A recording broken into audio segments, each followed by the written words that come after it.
Hello, true readers. It's been a while since I've produced a video for you guys, and I thought I would make a quick one to discuss my favorite poet, Dylan Thomas. I have his collected works right here. If you're not familiar with Dylan Thomas, I highly recommend you check him out. I'm going to read to you my favorite poem by him in a minute. A little bit about his life. He was born in 1914, I believe, and died in the mid-50s, if I have that correct. Academics, professors, they claim he was part of the late stage of the Romantic period that died around the Second World War, the Great Depression era, and that his work kind of reflects the Romantic period. And that might be true. I don't like to place a lot of labels on poets or musicians or artists or authors. I know that marketing agents and publishers love genre categories, and they love to kind of pigeonhole us into what they think we are so they can make money. And the consumers enjoy that, so they know what they're buying. But the truth of the matter is that every artist that exists produces their work the way they produce their work. And nothing we create fits completely into one category.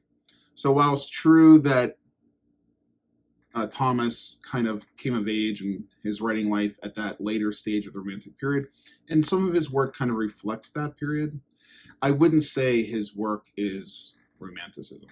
Not really. Not all of it. Not even most of it. I came across Thomas in my lower 30s. While a lot of people like to say, I've had a couple of publications say that my work is reminiscent of Bukowski. And I think that's probably a fair assessment. The truth of the matter is that I'm far more influenced by Thomas than I am Bukowski.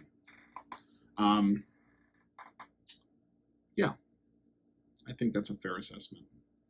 So I'm going to go ahead and read this poem to you I have, and I hope you enjoy it, and then I'll come back around here in a minute. The title of this poem is Poem by Dylan Thomas. Her tombstone told when she died. Her two surnames stopped me still. A virgin married at rest. She married in this pouring place that I struck one day by luck, before I heard in my mother's side or saw in the looking glass shell the rain through her cold heart speak, and the sun killed in her face. More the thick stone cannot tell. Before she lay in a stranger's bed, with a hand plunged through her hair, or that rainy tongue beat back, through the devilish years and innocent deaths, to the room of a secret child. Among men later, I heard it said, she cried, her white-dressed limbs were bare, and her red lips were kissed black. She wept in her pain and made mouths, talked and sore through her eyes smiled.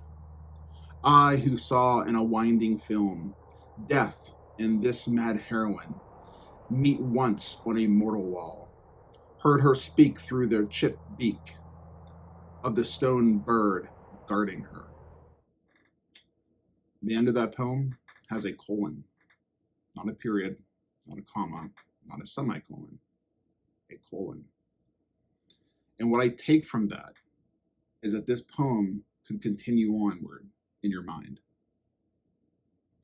Where a semicolon would let us know that it's the end of a sentence, but we could continue it. The semicolon is being tattooed on people as we speak as part of a movement to stop suicide, as in your life doesn't have to end. The colon lets us know that there are further thoughts coming, not the second half of a sentence, but rather the second half of an entire movement, or a listing of things that could come. And that's how I take it. And I enjoy the fact that Thomas ended that sentence with a colon for that reason.